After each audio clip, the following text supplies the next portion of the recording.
അച്ഛൻ്റെ പുന്നാര കുട്ടികളായിരുന്നു ശ്രീലക്ഷ്മിയും ശ്രീനാഥും. അമ്മ ശ്രീജയേക്കാൾ 2 മക്കൾക്കും സ്നേഹവും വാത്സല്യവുമെല്ലാം പകർന്നു നൽകിയത് അച്ഛൻ സന്തോഷായിരുന്നു. അച്ഛനെ കെട്ടിപ്പിടിച്ച് അദ്ദേഹത്തിന് ഇരുവശത്തുമായിരുന്നു മക്കൾ കിടന്നുറങ്ങിയിരുന്നത്. അദ്ദേഹം രോഗബാധിതനായപ്പോഴും ആ പതിവ് മക്കൾ മാറ്റിയിരുന്നില്ല.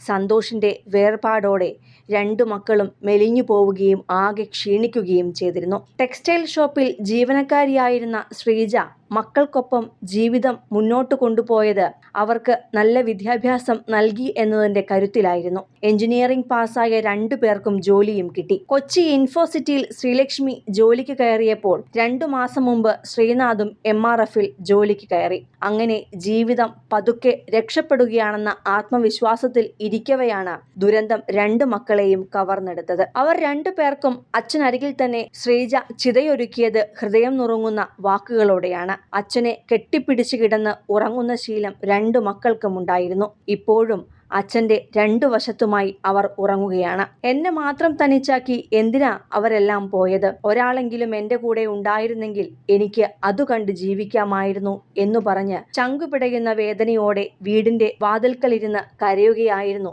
ശ്രീജ. പെങ്ങൾ ശ്രീലക്ഷ്മിയുടെ കല്യാണത്തെക്കുറിച്ച് എന്തെല്ലാം ആലോചനകളായിരുന്നു എൻ്റെ മകന്. കല്യാണ ചെറുക്കനും അവനും കൂടിയായിരുന്നു ആലോചനകളെല്ലാം. മുല്ലപ്പൂ പന്തലിൽ അമ്മയുടെയും കൂട്ടുകാരുടെയും കൈകൊട്ടിക്കളി ഉണ്ടാകും. അത് കഴിഞ്ഞ് കൂട്ടുകാരൊക്കെ ചേർന്ന് ഡാൻസ് ചെയ്ത് ശ്രീലക്ഷ്മി സ്റ്റേജിലെത്തണം. അങ്ങനെയൊക്കെ പറഞ്ഞിരുന്നു. എല്ലാം പോയില്ലേ? ഇതൊക്കെ പറഞ്ഞ് വിങ്ങിപ്പൊട്ടുന്ന ശ്രീജയാണ് പ്രിയപ്പെട്ടവർ കഴിഞ്ഞ ദിവസം കണ്ടത്. ഇതിനിടെ ശ്രീലക്ഷ്മിയുടെ പ്രതിശ്രുത വരനും അമ്മയും വീട്ടിലെത്തിയിരുന്നു. മരുമകളെ കാണാനെത്തിയതാണ് ഈ അമ്മ. ശ്രീജയെ ആശ്വസിപ്പിക്കാനുള്ള ശ്രമത്തിലായിരുന്നു അവർ. അച്ഛൻ ഹരിക്കുട്ടൻ എന്ന NC സന്തോഷിന്റെ മൃതദേഹം അടക്കിയതിന് ഇരുവശത്തുമായാണ് മക്കളുടെയും ചിത ഒരുക്കിയത്. 2 വർഷം മുമ്പായിരുന്നു രോഗബാധയെ തുടർന്ന് സന്തോഷിന്റെ മരണം സംഭവിച്ചത്. ഇങ്ങനെയൊരു മകനെ കിട്ടാൻ നിങ്ങൾ പുണ്യം ചെയ്യണം. അവൻ എന്തു വിശ്വസ്തനായിരുന്നു. ശ്രീനാഥ് ആദ്യം ജോലി ചെയ്തിരുന്ന കാറ്ററിംഗ് സ്ഥാപനത്തിന്റെ ഉടമ ഫോണിൽ ശ്രീജയോട് പറഞ്ഞ വാക്കുകളാണിത്. 2 മാസം മുൻപ് ശ്രീനാഥിന് MRFൽ ജോലി ലഭിച്ച് കോട്ടയത്ത് പരിശീലനത്തിലായിരുന്നു. ജോലി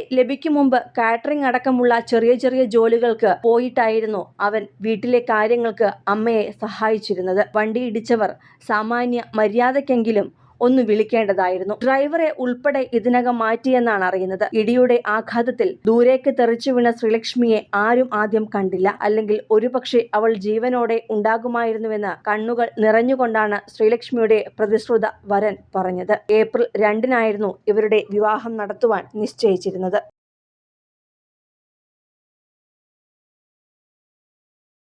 സിനിമ, ഫാഷൻ, ലൈഫ് സ്റ്റൈൽ വാർത്തകൾക്കായി മലയാളി ലൈഫ് സബ്സ്ക്രൈബ് ചെയ്യൂ. ലേറ്റസ്റ്റ് അപ്ഡേറ്റ്സിനായി ബെൽ ബട്ടണും അമർത്തുക.